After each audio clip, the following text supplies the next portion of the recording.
What's going on, everybody, and welcome back to Comic Breakdown. If you guys are new to the channel, do me a favor and hit that sub button, hit that notification bell, make sure you're not missing any of the awesome content that we have coming out. And with this video, we are jumping into the 10 Deaths of Wolverine, issue number 1.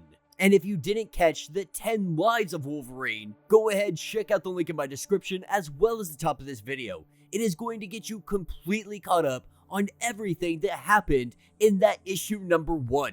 And in that issue, I did call it the X Lives of Wolverine, believing that's how it was. They're going with the 10 of Swords thing, so it is definitely a Roman numeral. I saw that it is confirmed. It is the 10 Lives and Deaths of Wolverine. Maybe I was the only one confused about that, but just wanted to make sure that there's a little bit of clarification. And what we saw in the 10 Lives of Wolverine is Professor X putting Cerebro onto his head. And in doing this, his consciousness is transported back in time, and he saves tiny little baby Professor X. And so while the 10 Lives storyline is going to be more than likely time jumping us all over the place, the 10 Deaths of Wolverine look like they are taking place during present day as he is currently hooked up and Professor X has him on the machine. And so be sure to buy the comics, support the industry, and with that being said, let's dive into this breakdown. Alright gang, so as we dive into this issue, this is picking us up right where Inferno had left off. And that is with Moira making a run for her life, with Cypher, Bay the Blood Moon, and Krakoa itself coming to her aid. They give her an opportunity to run away, with her depowered, now exiled, having no friends. She has no choice but to accept everything that is happening. And she has no choice but to run as fast as she can. Because while her life may have been spared this day, Mystique vowed that she will hunt her down to the ends of whatever planet she is on. Being given a bio-organic tech arm, she runs as fast as she can, stealing a truck and destroying the gate that she had come through, hoping that this will slow Mystique down just a little bit, giving her an opportunity to get ahead. And she recognizes where this gate has taken her. She is back in Scotland, back where it all began. And as she sits here in the barn, this is when she begins to cough up some blood. And for as long as she's known, she has never feared death.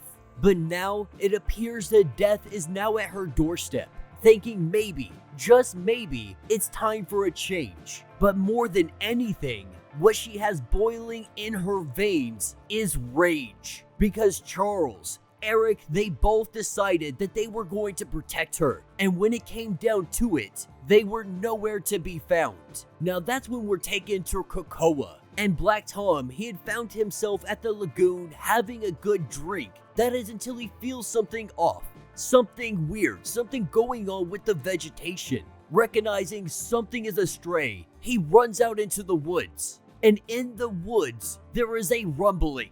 Something is coming from underneath the ground. Not sure what kind of threat this is. There was no detection of anything at any point in time. But nonetheless, something breaks the surface. With a green goo oozing out of everywhere, Black Tom has no idea what the heck he is even staring at. Now, Moira has made her way back to the United States, with her currently in a medical institute trying to figure out what is wrong with her. Though she already had the answer. It is cancer, stage 4. She knows this is terminal. She knows that this is going to be fatal, and there is almost no chance of reversing it. The only thing that might be able to help her is petals from Krakoa, and even then, it won't cure cancer. It will only slow it down. But that's what Moira needs. She just needs more time. And she really doesn't want to explain everything to her friend.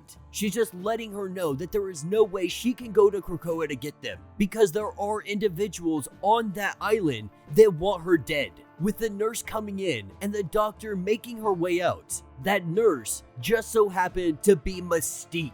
With her transforming once they are alone in the room, this is when she goes to attack Moira, with Moira pinned in this doctor's office. It looks like this might be the end of her, with her fighting with everything she has to stay out of the grasp of Mystique.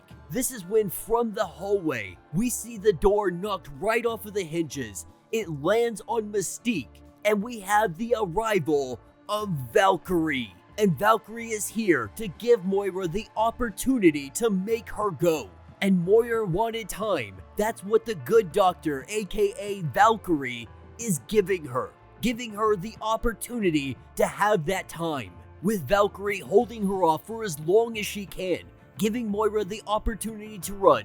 This is where we pick up with Black Tom, and what he is currently looking at is an egg. Some kind of egg that was brought up from the depths of Krakoa, appearing to come from the island itself. Black Tom has no idea what this is, but we see this egg. As it begins to hatch, Black Tom, he recognizes who is inside. And what we see is a bio-organic arm.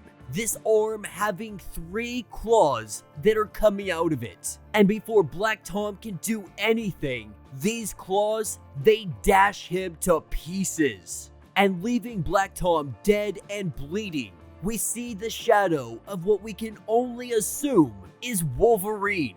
And when it comes to Moira, Mystique is not the only one that is hunting her down.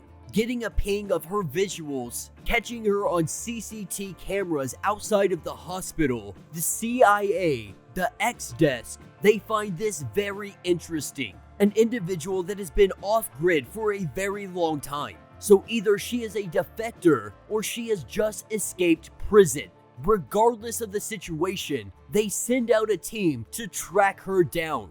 Now at this point, she recognizes she doesn't have a lot of time. Being on the radar of Mystique, knowing that the CIA, the X desk, they're going to be tracking her as well. She goes to change her appearance, cutting her hair and dyeing it blonde, looking like somebody completely else. But this is only going to give her a little bit of time to get ahead of everybody. And so with her transformation, at Moira's no place, this is where we have that shadowy, earth-dwelling Wolverine, still not giving us a complete glimpse of him, but it appears that he is hunting Moira. And so while she has everything going against her, now she has Wolverine appearing to be hunting her down.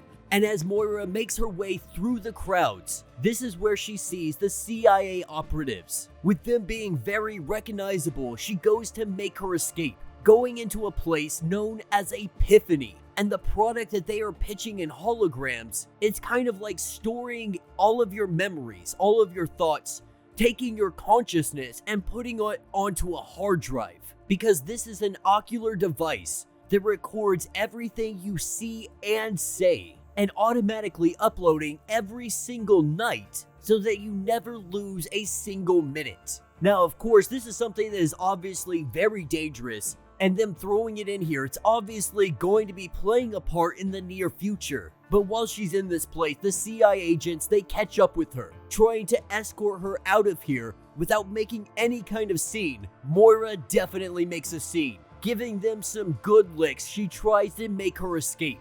Barely being able to get away from them, she runs outside, she steals a motorcycle, and she hightails it out of here. And she really does have it rough right now, because she is dying from cancer, she no longer has her powers, Mystique is hunting her down, the CIA are hunting her down, and she doesn't know it yet, but some kind of weird object, some kind of weird organic individual coming up from Krakoa looking like Wolverine is now hunting her down as well. And that is when we are taken to the cradle, with Wolverine currently laying on the table with Charles and Jean standing nearby. It makes it very weird for Jean Grey to feel Wolverine, to feel Logan, thinking that it is impossible because Logan is laying right here in front of her. So how is it possible that Wolverine is on Krakoa moving about, telepathically communicating with him and asking, "Is that you? I don't understand what is going on, but is it you?" And our Wolverine, he lets her know that he is no one and he was never here. And that will be the end of this issue. So let me know what you guys think down in the comments. I do really enjoy what they're doing with the 10 deaths and lives. We're getting 2 separate stories that are taking place simultaneously, which is a lot of fun because now we're not having to wait month by month for one comic to come out for the next comic. We got a couple of comics sharing the same storyline but showing us different aspects of everything going on. This being an awesome continuation of Inferno. And with all of the things stacked against Moira right now, it looks like it is only a matter of time before she meets her demise. But more importantly, it is the second Wolverine that was birthed from Krakoa. Not sure what Cypher is doing in the background, not sure why it seems to be hunting Moira, and may be hunting her to try to protect her. And that's my running theory on what's going to happen. We're going to see this Wolverine make its escape, go and find Moira, only to protect her under the orders of Krakoa and Cypher. Because we know Krakoa is an extremely powerful entity, and we have only begun to see what kind of powers it can do. And so with Warlock, Cypher, Krakoa, Bay the Blood Moon, this is one heck of a team up that could very easily be like a secret government organization. This is like MI6, if you will. Cypher knows everything that happens on this island. Every single secret, every single whisper, every single betrayal. He knows everything. And so while they're not saying it explicitly, we know he is in the background, and he has got to be some kind of major player for what is about to happen. And to me, it really does make sense that this Wolverine was sent to protect Moira. With everything stacked against her, she does need some kind of win. She needs at least one ally out there. And we have learned that that ally, it is Cypher. If not for anything else, he doesn't want to break the mutant rules. Do not kill humans. And while Mystique, Destiny, they don't even give a crap about this law, Cypher does want to uphold it. He wants to uphold what makes Krakoa, Krakoa. But yeah, let me know your thoughts, let me know your theories. If you have not yet, please do me a favor, hit that sub button, hit that notification bell, make sure you're not missing any of the awesome content that we have coming out, and until the next breakdown.